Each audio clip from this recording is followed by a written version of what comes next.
Have you ever walked into a room and felt it? That subtle shift. The backhanded compliment that cuts like a knife. The joke that's just a little too sharp.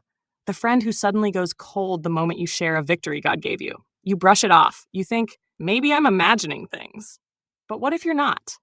What if that tension you sense is actually a sign you're walking in the purpose God set before you? Because here's the truth. Jealousy from others is rarely a sign you're doing something wrong. It's often a sign you're doing something right. Envy is a sin, no doubt about it, but we rarely talk about what it means to be the one envied. This isn't about ego or pride, it's about spiritual warfare, recognizing the battle, protecting your heart, and responding not with arrogance, but with the wisdom and grace of Christ.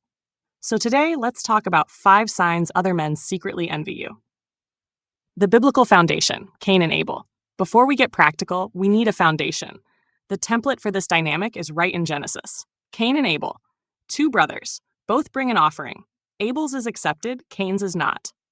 Genesis 4:5 says, Cain became very angry, and his face fell. God warns him in verse 7, if you do what is right, will you not be accepted?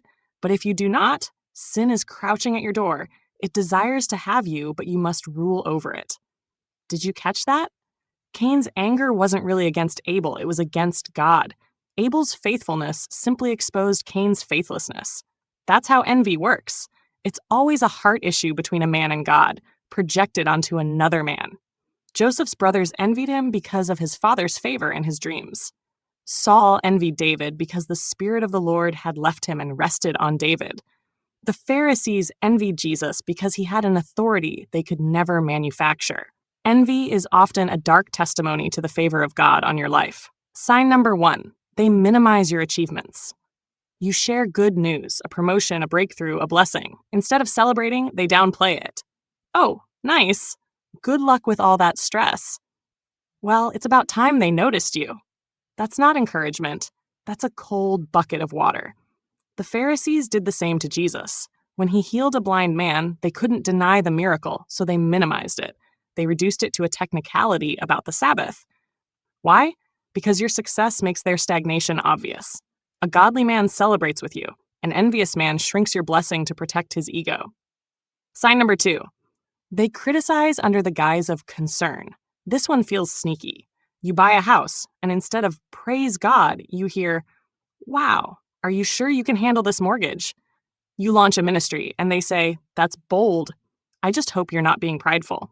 Sounds spiritual, but it's not. It's false humility, criticism dressed as discernment. Nehemiah heard the same from Sanballat and Tobiah. When he rebuilt the wall, they mocked. Even a fox climbing up would break it down. Nehemiah 4:3, a true brother prays for you. An envious man critiques you to elevate himself. Sign number 3, they imitate you with a spirit of competition. Imitation can be flattery, but sometimes it's warfare. You start a Bible study.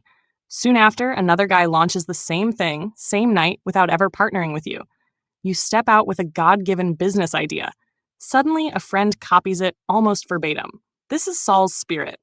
When the people sang, Saul has slain his thousands, David his tens of thousands. Saul didn't seek God, he sought to compete with David. An envious man copies you, but his fuel is competition, not calling. A godly man is inspired by your faith to seek God for his own race. Sign number 4, they withdraw after your success. This one cuts deep. Things were fine when you were equals, but once God lifts you, whether in influence, marriage, or ministry, they go silent, texts stop. Invitations dry up, they disappear, not because you changed, but because your life now confronts what they lack. Proverbs 14:30 says, a heart at peace gives life to the body, but envy rots the bones. That distance you feel, that's envy rotting the bones. Instead of facing God with their insecurity, they'd rather ghost a friend. Sign number 5, they gossip and triangulate. When envy matures, it goes public through gossip. They won't confront you. They'll talk about you. They'll sow doubt with mutual friends. I wonder how he got that job. Pray for him, he's under a lot of pressure.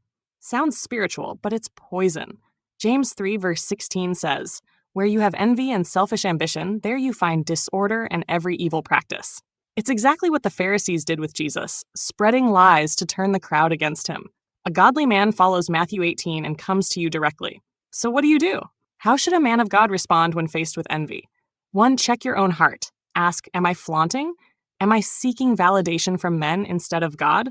Humble yourself, as 1 Peter 5:6 says, under God's mighty hand that he may lift you up.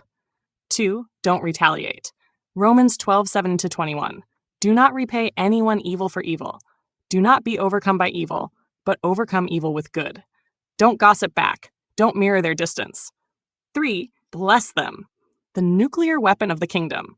Jesus said, love your enemies and pray for those who persecute you. Matthew 5:44. Pray blessing over them until envy loses its grip on your own heart. 4. Stay focused on your mission. Nehemiah's words, I am doing a great work and I cannot come down. Nehemiah 6:3. Don't step down from your calling to argue with critics. Stay on the wall. 5. Guard your heart but keep it open. Proverbs 4:23. Above all else, guard your heart. Be wise about who you share your victories with, but don't grow cynical. Stay generous, stay open, stay loving.